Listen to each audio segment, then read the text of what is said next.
Welcome to Margins and Mandates, the show where plays, pivots, and pressure-tested leadership take center stage. I'm your host, Jeff Lortz, former operator, advisor, and founder of the Agile Operator. In this episode, I talked to Ken Accardi, founder and CEO of Ankota Software, a SaaS platform that enables the heroes who care for the elderly and disabled living at home to focus on care rather than on administration.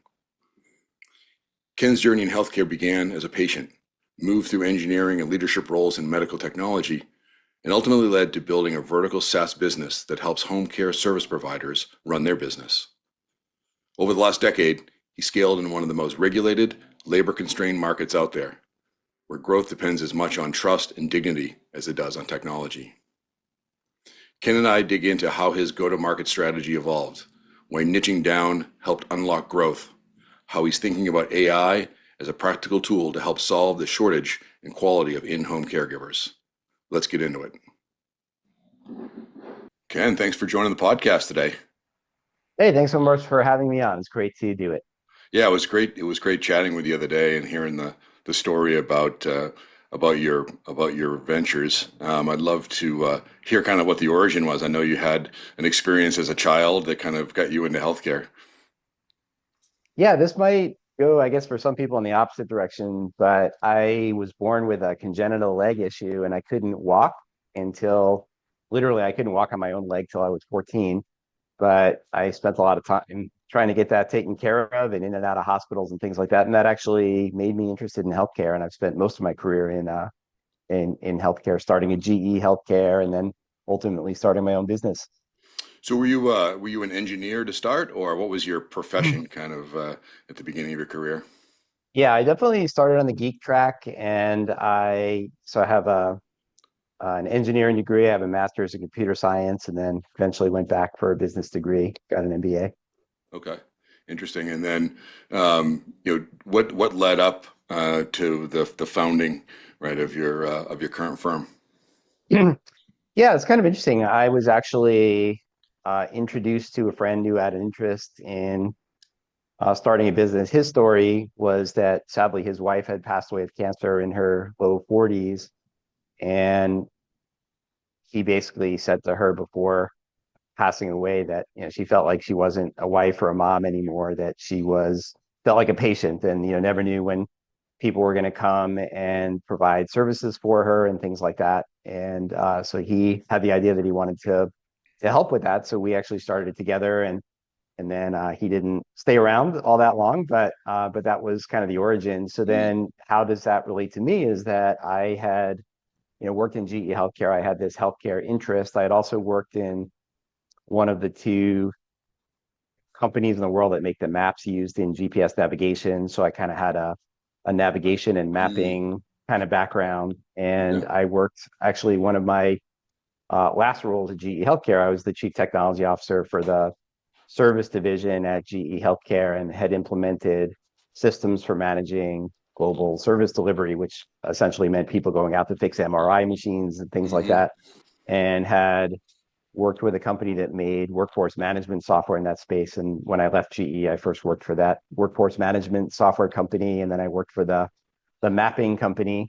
Hmm. And then ultimately, what we do with home care has a lot of those elements. So, kind of the healthcare, the scheduling, the mapping, and workforce management in healthcare. So that's the essentially the business that we're in. What we do is we make software for managing home care and daycare centers for older and disabled folks so they could stay living in their own homes. Yeah, no, that's great. And is this your first time as a business owner slash entrepreneur, or have you been through this before? Oh, this is my first startup company. So yeah, I grew up, as I said, in my career at GE, mostly GE Healthcare, and had worked in various places. I did do my MBA at Babson, which is a big entrepreneurship school. So I guess I drank the Kool-Aid or whatever they say. Gave you the And confidence to give it a whirl? yeah, exactly. That's Yeah, exactly right. yeah. So, and how long have you been at it? Yeah, so it started in 2016, and so this will be our 10th year. 10 years. Amazing. So, when you first started the company, you had some ideas of, where you wanted to be, right? In that amount of time. I mean, looking back, were your goals met? Too aggressive? You're not aggressive enough? Well, I think that, making a company work for a long time is a pretty hard thing to do. Hmm. And I would say that, I came at it with the skill set in developing software and things like that. Probably the areas that I was not as strong in were in, marketing and sales and things like that. So I was kind of relying on others there. So I would say that we haven't, totally blown up the sales like I'd like to, but we've grown year over year, and we were up double digits the last 2 years, so pretty good. Yeah, no, that's great. So I do want to dig in more into the, sort of the go-to-market journey, if you will. Where you started, where you are now, and kind of where you're going, right? From a go-to-market execution standpoint. But before, let's talk a little bit about the healthcare business in general. I mean, there's a lot of change, right? That's happened. There's a lot of news, about health insurance, specifically in healthcare. How do you guys fit into that? And is this a opportunity or a threat for you? Yeah, well, so I've been involved in various aspects of healthcare. I guess I would say that most of what we're doing in our current business in home care is more like healthcare adjacent, and most of if we think of our aging parents or grandparents, depending on who's listening to the pod here, that they're generally old, but maybe not necessarily sick. So a lot of the care that the caregivers who use our software is doing is helping with things like activities of daily living. So making sure they get some good nutrition, the house is kept clean, they're getting hygiene and companionship and all those types of activities of daily living and those types of things. So we are, like I said, more healthcare adjacent. And yeah, I've actually not worked in, for example, hospitals or doctors' offices and things like that. So I made, as I said, things like X-ray machines and things like that are used in hospitals, and then been in this space. So, but I guess talking a little bit more about home care, I think it is something that everybody listening to the pod can relate to, whether it's their experience with their immediate family members or parents or grandparents or something that we do get to the point in our lives where we generally need some help to kind of carry out our business. And I would say that, well, I mean, I don't have to say, there's a lot of articles that say that older people fear like nursing homes more than they fear even dying, Hmm. because they don't want to give up those individual freedoms and things like that. So most people do want to age in place and be able to stay in their chosen home.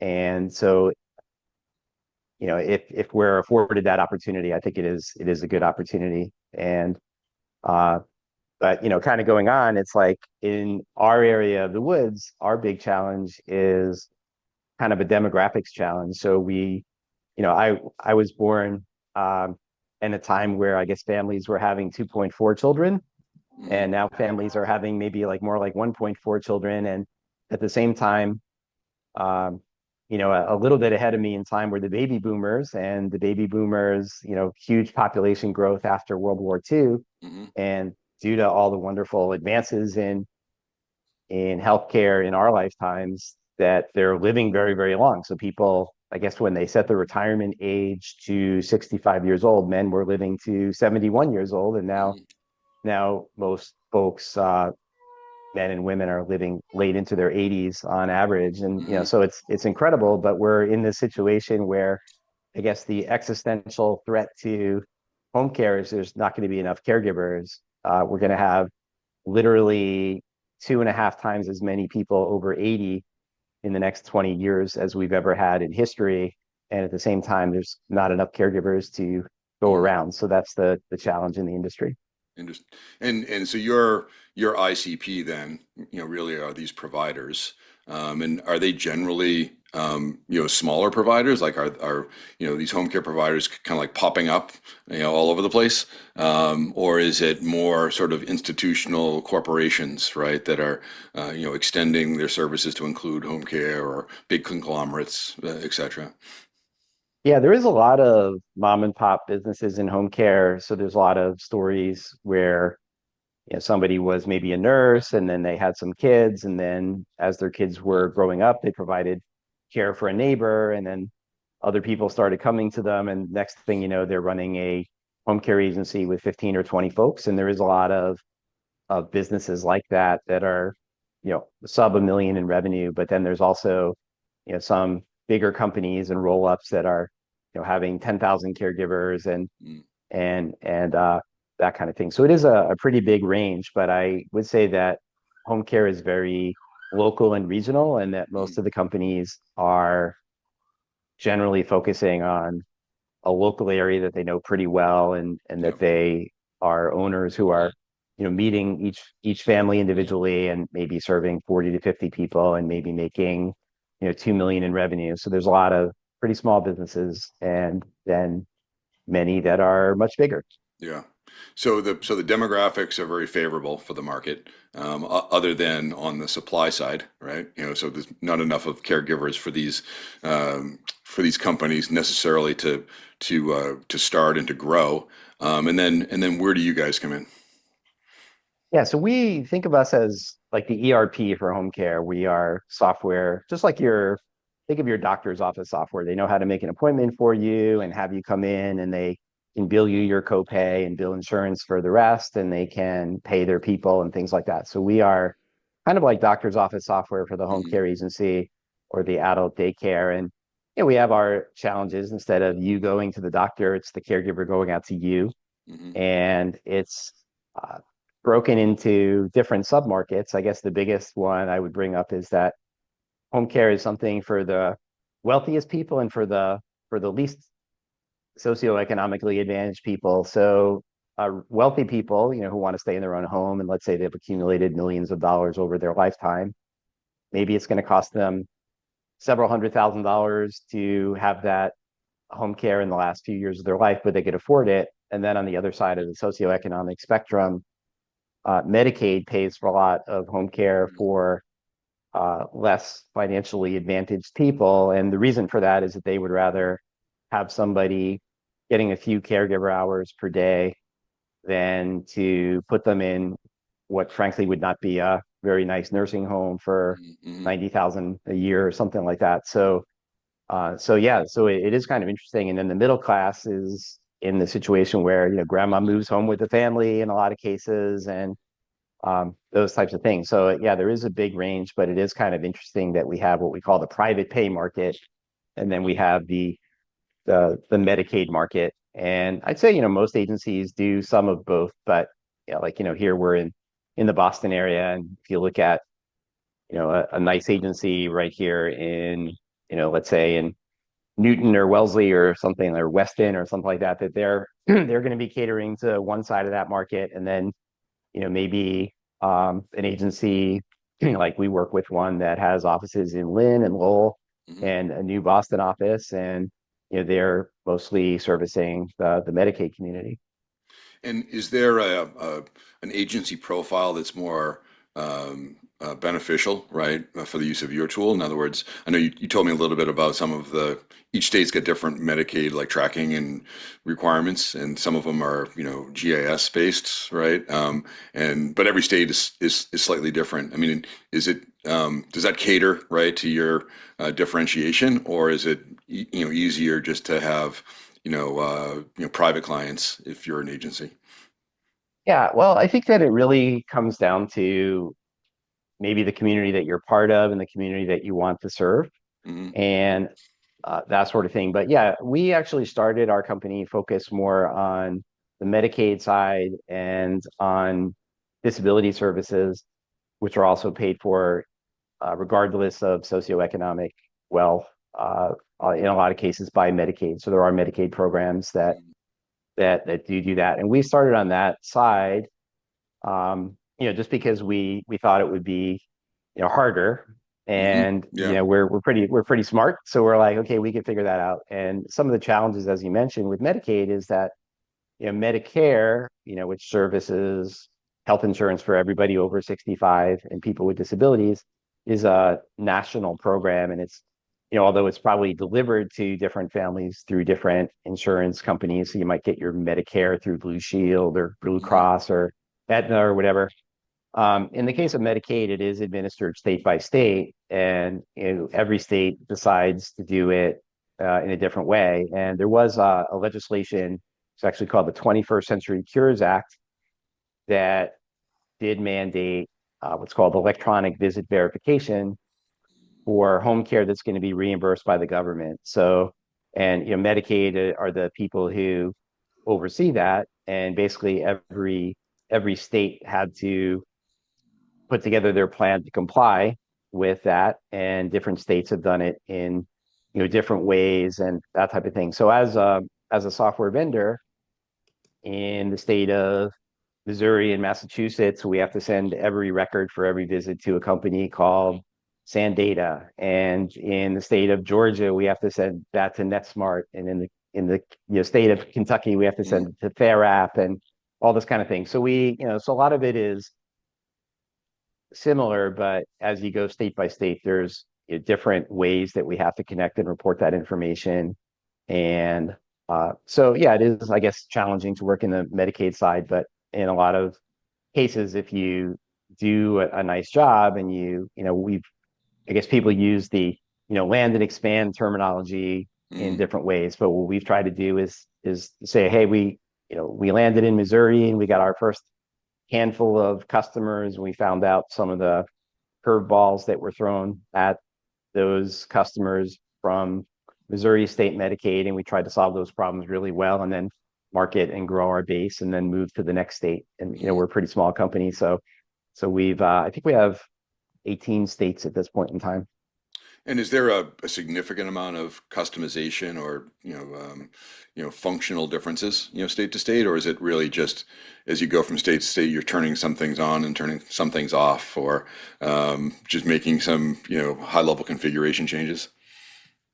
Yeah, I'd say that there are um, some things that are a little bit more state specific and things like that. I guess the biggest thing was those major integrations to those what they call the aggregator companies who are collecting Mm, the information on behalf of the state. So, so once we got SAN data down, that opened us up to a lot of states. And then when we got NetSmart working, that opened up other states, and HHA Exchange, other states and things like that. So that's one of the biggest pieces. But within that, every state does have its own rules and curveballs on how they mm, authorize services and things like that. And then every agency is like in every industry, they're similar, but they're their own special snowflake. They want to run things in a certain way yeah. to do a better job for their clients and a better job for their caregivers and things like that.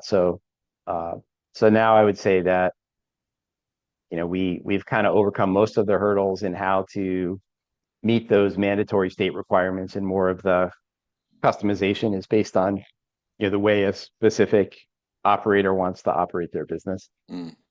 So your ICP then is fairly well defined. I mean, it's defined by state in which you've got either the integrations or the functional capability to support Medicaid in that state, and then there must be some size parameters, right? So probably below a certain size and then above a certain size, care provider.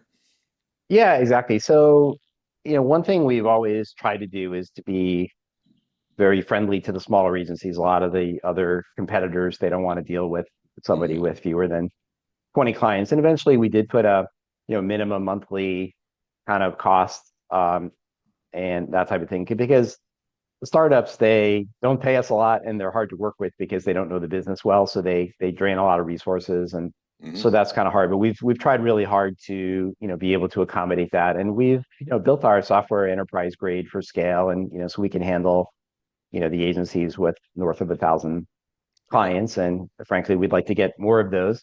Yep. But kind of interesting going, as I mentioned, we started in the Medicaid side of things, and now we're moving more into the private pay side of things. And what I found there is another new and different challenge, which is that, we're not one of the big incumbent vendors that people are using on the back office. And a lot of those agencies are part of franchises. And, we really can't displace the people who are doing our, like what we do in a lot of agencies. So what we have found in that market is that there are vendors that do supplemental things. So there's vendors who have added something specialized for caregiver recruiting or something specialized for micro rewards for caregivers or various things like that. And so we're actually entering that market with some novel ideas on Mhm. how to, sort of break into the market and provide some, novel and different things that they haven't had before, but also that would complement the software of essentially one of our competitors. Okay.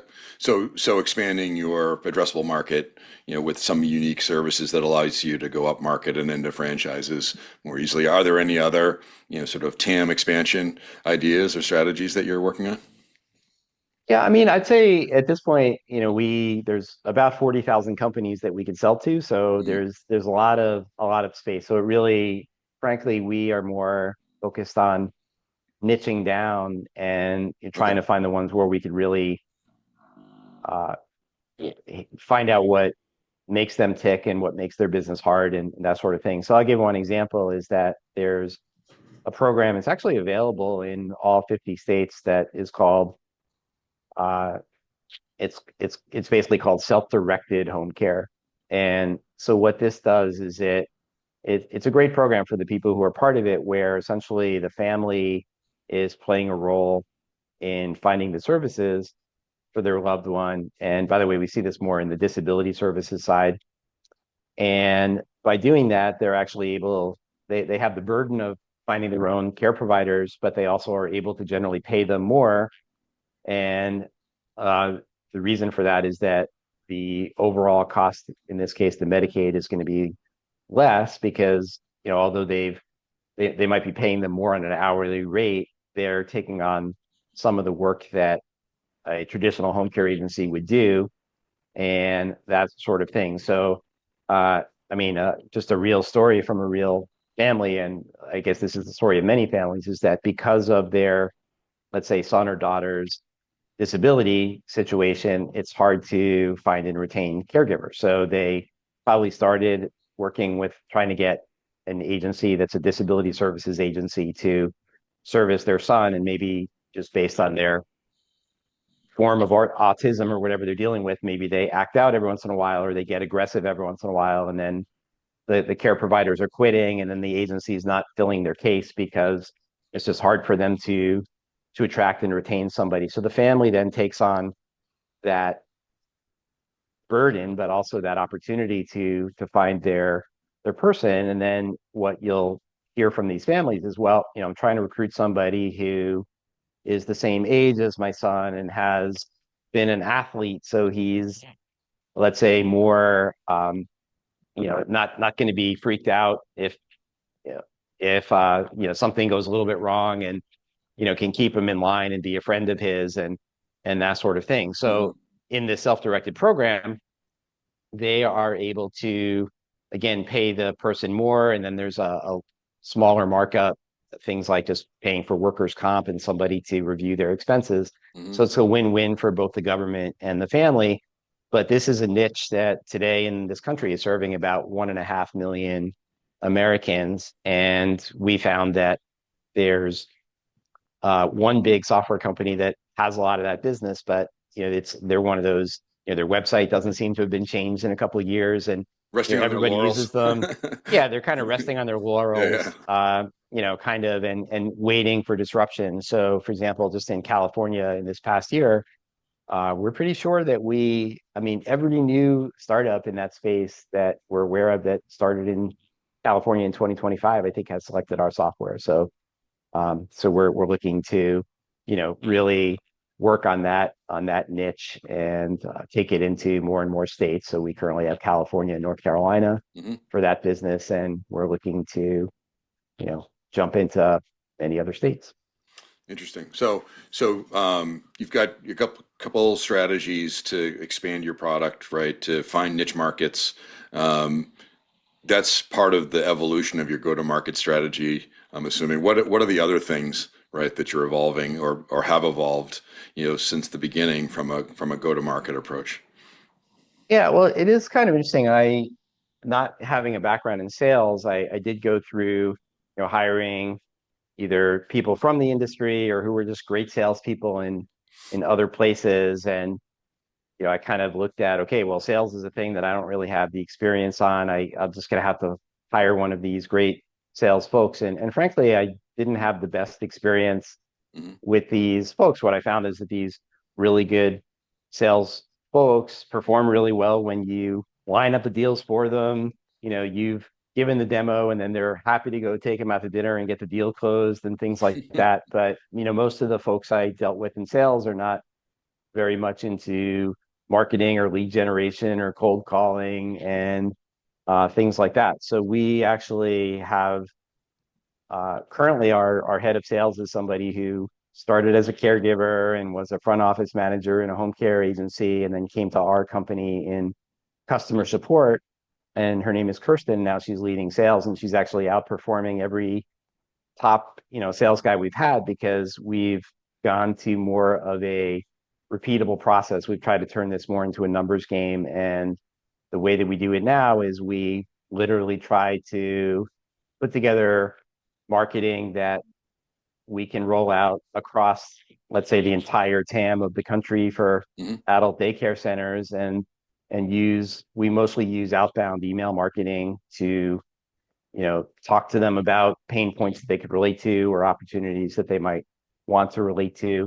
And so I guess the magic of what we do is we use HubSpot, which a lot of people use, but Hmm. we're not necessarily expecting them to always fill out that form and say, yeah, I want the demo right away. But through the magic of HubSpot, we can pretty much tell if they have come and engaged on our site and they came and they read a few of those articles. And then we're, unabashedly, Kirsten reaches out to them with a sales sequence. And it's like, hey, I see that have some interest in, you've read these articles about self-determination. I have a case study that might be interesting for you. Can I send that your way?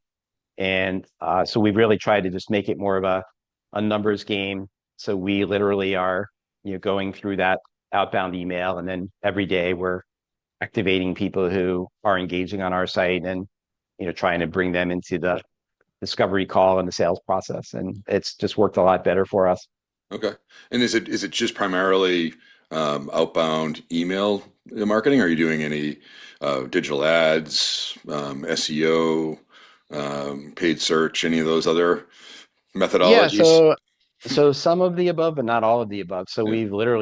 we've never paid for any ads. Okay. So we really started the company with the idea of inbound marketing, and which is kind of the big thing that HubSpot, one of our local companies here, talked about is, Hmm. really.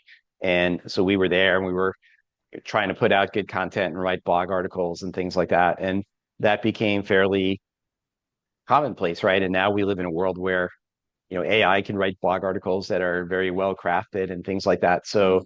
so inbound served us for a while, but now we're kind of finding that the outbound combined with the inbound, gets us most of the way. But we've even like the home care software keyword is, I think, $25 a click keyword and things Hmm. like that. And that's, not really in line with what we can afford. Yeah. And so we've really tried to win it with the organic SEO game. And like others now, we're trying to figure out how do we win in the GEO game, I guess is what they mostly call it. So the They, generative AI they engine do, yeah. optimization and that type of thing. And yeah, so there's, so we always have to be redefining ourselves and how we go to market, based on Google's algorithm and what the LLMs are doing is, I guess, the big thing here in 2026.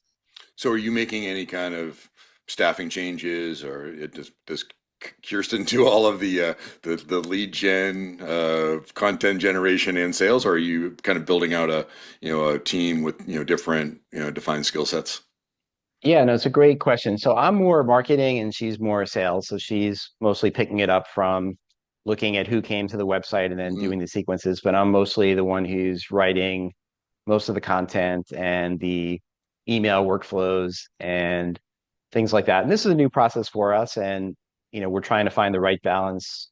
Um, we don't want to be sending out things that look spammy, or we're always Mm-hmm. trying to be educational in what we put out and have uh, links that people want to click because it's really going to help their business and that type of thing. And we in some cases we sent the campaign, we didn't have enough clickbait. We just sort of at the bottom were like, and if you're interested, here's how to reply, and we just didn't get enough Mm-hmm. um, a response to that. So now we're making sure that as we make points in emails that we're offering them things to click to get whether it's that PDF or a related article and things like that. And again, it's just a balance and learning that let's say sales motion and fine tuning it and making it better.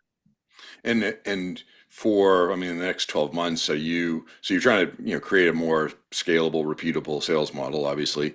Do you have goals in the next 12 months to add additional sellers to the team? Or, I mean, what would be a ideal 12-month outcome for you? Yeah, I guess I don't really have a metric that says, hey, to go from one sales rep to three sales reps is a goal. It's more to get more folks or more demos and more Mm-hmm. more discovery calls and more demos is the goal, more so than having more sales people. But obviously those go to some degree hand in hand.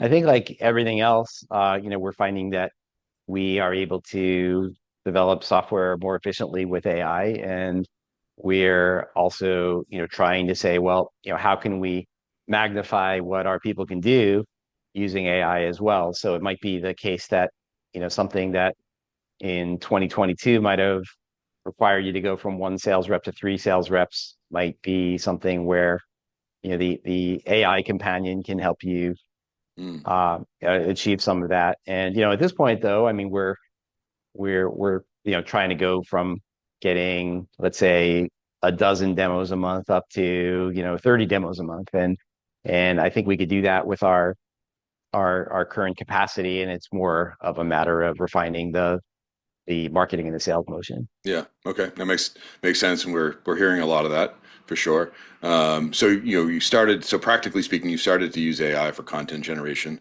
It sounds like, and for software development. Anything actually being practically applied today, or some of the things you're talking about just in your vision. Well, I think if you look at home care, it's a very much a person to person, hands on, personal relationship business, and the the industry is maybe a little bit more resistant to using AI, but now as it becomes more commonplace, I would say that your typical home care owner is using AI to help them update their policies and procedures at least, and maybe they're kind of drafting some notes about a job description and using AI to make a better job description. So it's becoming a little bit more commonplace, but we've added a lot of AI enabled functionality to the product. So one thing is, Mm, I guess, just one other industry specific thing, but in the case of care for older folks, it's usually, again, helping them with those activities of daily living and make sure that they had a good meal, they got their bath, and those types of things. So it's more checklist oriented. Whereas when you're dealing with disability services, you're really trying to help that individual lead their best life in their home, in their community. hmm So there's a lot more uh, training and teaching, and can they figure out how to take the bus and get a job, or be able to go to a place where they get to play the video game or whatever the case may be. hmm And so there, that's a classic example where there's a lot of notes being taken, and AI is great at summarizing somebody's progress over the last few months. So hmm those were some of the first things we added, were like AI progress notes. I think we're the only company out there that has the ability for caregivers to talk out of their visits with AI. So what we do is we have right on the mobile app, they can see the list of tasks, and they could just speak in a narrative, and it'll go through, and let's say there's 14 items they were supposed to do on the list, and if they only spoke through and covered 11 of them, it'll leave those Mm. unchecked for them to do, but it'll basically, take what they said and fill out their care notes for them.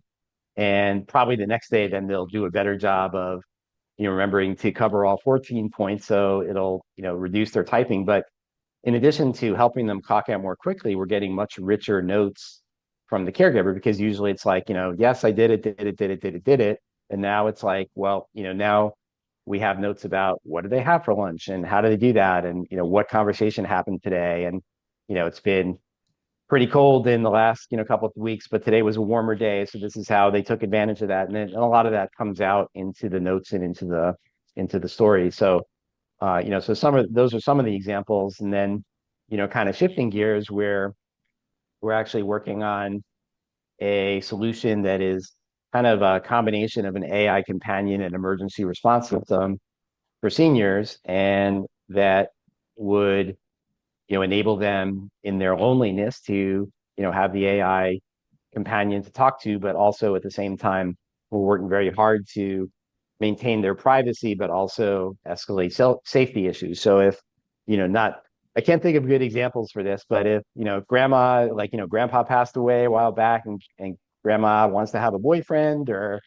grandma like really likes having her shot of whiskey before she goes to bed, that's her private business.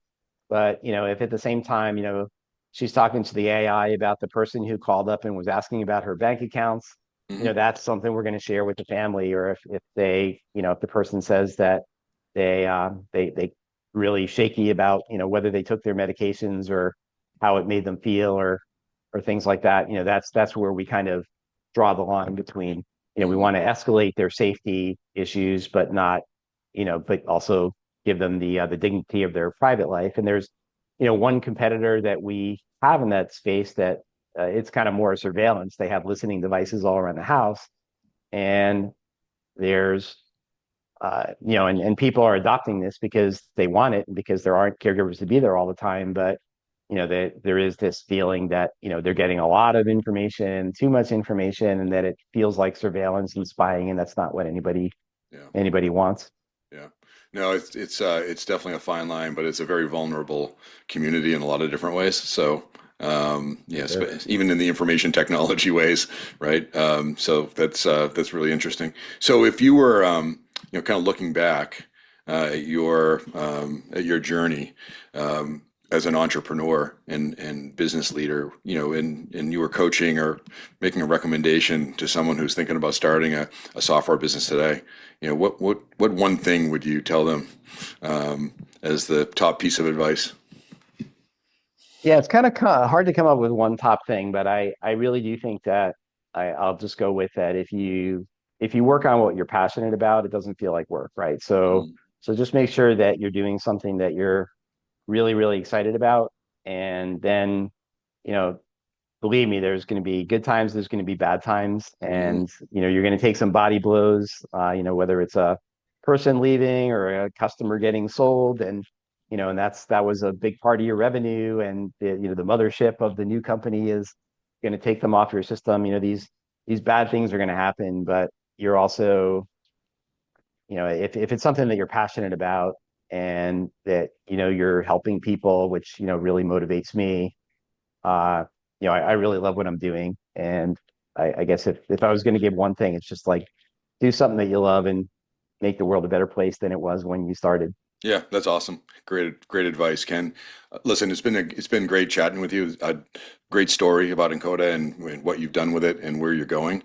I think it will be very useful, sort of lessons for the audience, and we'll definitely check in with you here in a few months and see how things are going. Fantastic. Well, thanks so much, Jeff, for taking the time out. It's really great to be on Margins and Mandates. All right, thanks. Have a great day.